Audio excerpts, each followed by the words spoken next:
Hello दोस्तों, स्वागत है आप सभी का हमारे यूट्यूब चैनल पर। आज के इस वीडियो में हम ये जानेंगे कि प्रधानमंत्री मोदी ने वह 6 बड़ी घोषणाएं कौन सी की हैं 75वें स्वतंत्रता दिवस पर। चलिए जानते हैं वह 6 बड़ी घोषणाएं कौन कौन सी हैं।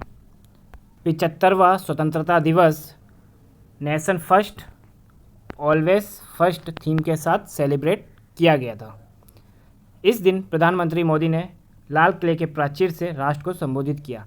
अपने लगभग 1.5 घंटे के संबोधन में उन्होंने अर्थव्यवस्था, बुनियादी ढांचे, आत्मनिर्भर भारत और सामाजिक कल्याण योजनाओं सहित कई विषयों को छुआ और प्रधानमंत्री मोदी ने अगले 25 वर्षों के लिए अपना दृष्टिकोण भी रखा, जिसमें निकट भविष्य में क्या करने जा रही है सरकार उसके बारे में बताया गया।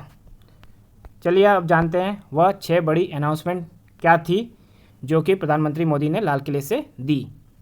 पहली थी Gati Shakti nation master plan. Second 75 Vande Bharat योजना trains. Third fortified rice. Fourth Sainik schools for girls. Fifth national hydrogen mission. 6 e commerce platform for self help groups. तो चलिए अब विस्तार से जानते हैं इन 6 बड़ी न्यूज़ों को। फर्स्ट है गति शक्ति नेशनल मास्टर प्लान। तो इसमें प्रधानमंत्री मोदी ने कहा कि आधुनिक बुनियादी ढांचे के साथ साथ बुनियादी ढांचे के निर्माण में समग्र और एकीकृत दृष्टिकोण अपनाने की आवश्यकता है। और मोदी जी ने यह भी कहा कि प्रधानमंत्री गति शक्ति का जो राष्ट्रीय मास्टर प्लान है वो लॉन्च किया जा रहा है, जो कि एक बड़ी योजना होगी जिससे करोड़ों देशवासियों के सपने को पूरा किया जाएगा। यह जो योजना है यह 100 लाख करोड़ से अधिक खर्च आएगा इस योजना में और इस योजना से लगभग लाखों युवाओं को रोजगार मिलेंगे। और साथ ही साथ यह भी कहा गया कि यह हमारी अर्थव्यवस्था के लिए एक एकीकृत और समग्र मार्ग का नेतृत्व करेगा।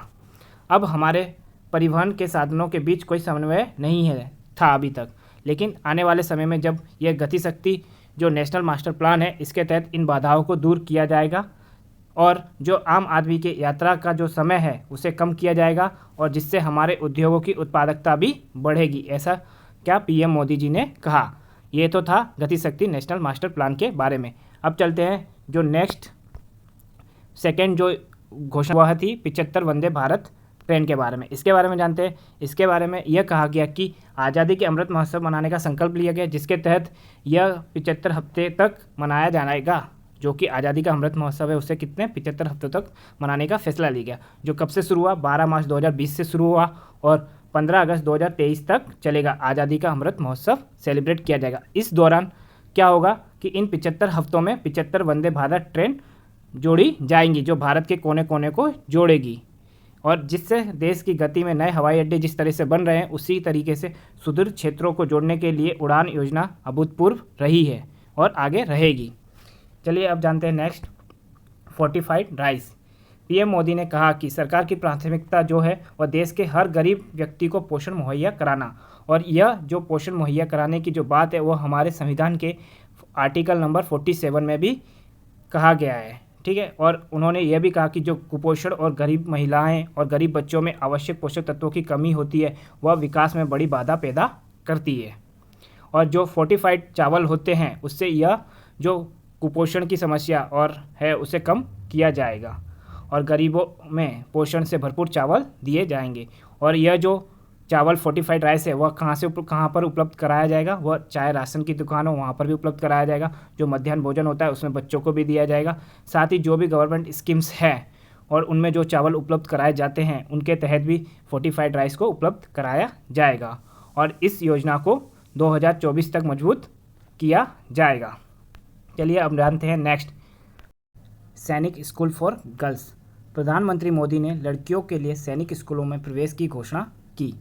उन्होंने यह भी कहा कि लड़कियों की तरफ से उन्हें लाखों संदेश मिले हैं जिसमें उन्होंने कहा कि लड़कियां वे भी सैनिक स्कूलों में पढ़ना चाहती हैं, ऐसा उन्हें संदेश मिला। इन संदेशों के मद्देनज़र प्रधानमंत्री मोदी ने कहा कि स्कूलों के दरवाज़ों उनके लिए खोले जाने चाहिए और इसी के तहत उन्होंने यह भी बात कही कि 2.5 साल पहले मिजोरम में सैनिक स्कूलों में जो बेटियां हैं उनके दाखिलों को पायलट प्रोजेक्ट के रूप में पेश किया गया था और इसी तरह उन्होंने यह भी फैसला लिया कि जो सभी सैनिक स्कूल हैं वहाँ लड़कियों के लिए खोले जाएंगे। जिससे जो देश की बेटी है वो देश के सैनिक स्कूलों में पढ़ेगी और देश की जो सैन्य बल में एक अलग से ताकत बनेगी। चलिए अब जानते हैं नेक्स्ट जो स्कीम थी वो क्या थी, national hydrogen mission. National hydrogen mission के तहत प्रधानमंत्री मोदी ने नेशनल हाइड्रोजन मिशन को स्थापित करने की घोषणा की और इसे हरी हाइड्रोजन दुनिया का भविष्य ऐसा भी बताया उन्होंने, और यह कहा कि हमें हरी हाइड्रोजन उत्पादन के लिए भारत को ग्लोबल हब बनाना चाहिए और अमृतकाल जो कि हमारा आज़ादी का अमृत महोत्सव चल रहा है उसमें निर्यात में बल देना चाहिए। यह न केवल ऊर्जा आत्मनिर्भरता के क्षेत्र में नई प्रगति में करने में भारत की मदद करेगी, बल्कि दुनिया भर में स्वच्छ ऊर्जा संक्रमण के लिए नई प्रेरणा भी बन सकेगा। चलिए अब जानते हैं नेक्स्ट जो कि हमारी अंतिम बड़ी अनाउंसमेंट थी, ई commerce platform for self help groups. प्रधानमंत्री मोदी ने आज के दिन ई कॉमर्स प्लेटफॉर्म की घोषणा की है जो कि स्वयं सहायता समूहों के लिए होगी। उन्होंने यह भी कहा कि भारत में जो गांव है उनमें 8 करोड़ से अधिक महिलाएं स्वयं सहायता समूहों से जुड़ी हुई हैं और वे शीर्ष उत्पादों को डिजाइन करती हैं। उन्होंने यह भी कहा कि अब सरकार अपने उत्पादों के लिए देश और विदेश में एक बड़ा बाजार सुनिश्चित करने के लिए ई कॉमर्स प्लेटफॉर्म बनाएगी। और उन्होंने साथ ही साथ यह भी कहा कि लोकल के लिए वोकल मंत्र होने के साथ साथ हमारा देश आगे बढ़ रहा है और इसके लिए ई प्लेटफॉर्म जरूरी है जो कि डिजिटल प्लेटफॉर्म के रूप में सेल्फ हेल्प ग्रुप्स के लिए बढ़ावा देगा। और महिलाएं स्वयं सहायता समूह के उत्पादों को देश के दूर दराज के क्षेत्रों के लोगों के साथ साथ विदेशों में भी जोड़े जाएंगे जिसके दूरगामी परिणाम होंगे। यह मेजर 6 अनाउंसमेंट थी जो कि प्रधानमंत्री मोदी के द्वारा 75वें स्वतंत्रता दिवस पर की गई देशवासियों से। इसी के साथ पीएम मोदी ने और भी प्रमुख मुद्दों पर चर्चा की, जैसे कि वैज्ञानिक और उद्यमियों की सराहना की कोरोना काल में जिस तरह से उन्होंने भारत की मदद की। छोटे किसान बने देश किसान, इस बात पर भी उन्होंने अपनी बात रखी और उन्होंने यह भी कहा कि जल्द ही हज़ारों अस्पतालों के पास अपने ऑक्सीजन प्लांट होंगे। और उन्होंने नॉर्थ ईस्ट में कनेक्टिविटी का नया इतिहास लिखा जा रहा है उसके बारे में भी चर्चा की। और उन्होंने यह भी बताया कि मोबाइल फ़ोन के निर्यात में भारत जिस तरह से आगे बढ़ रहा है। और उन्होंने यह भी कहा कि जो भारत में राजनीतिक इच्छा शक्ति की कोई कमी नहीं है। और उन्होंने साथ ही साथ जम्मू कश्मीर में डीलिमिटेशन कमीशन के गठन के प्रावधान भी किया। और उन्होंने यह भी बताया कि सिंधु सेंटर यूनिवर्सिटी के तहत लद्दाख में उच्च शिक्षा का केंद्र होगा। जो सर्जिकल एयर स्ट्राइक थी उसका भी उन्होंने जिक्र किया अपने इस भाषण में। और किसानों के लिए एमएसपी 1.5 गुना करने का वादा भी किया।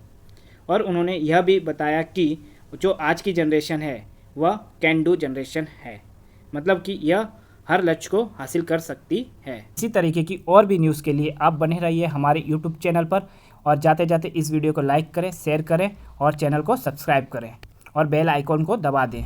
Thank you for listening guys.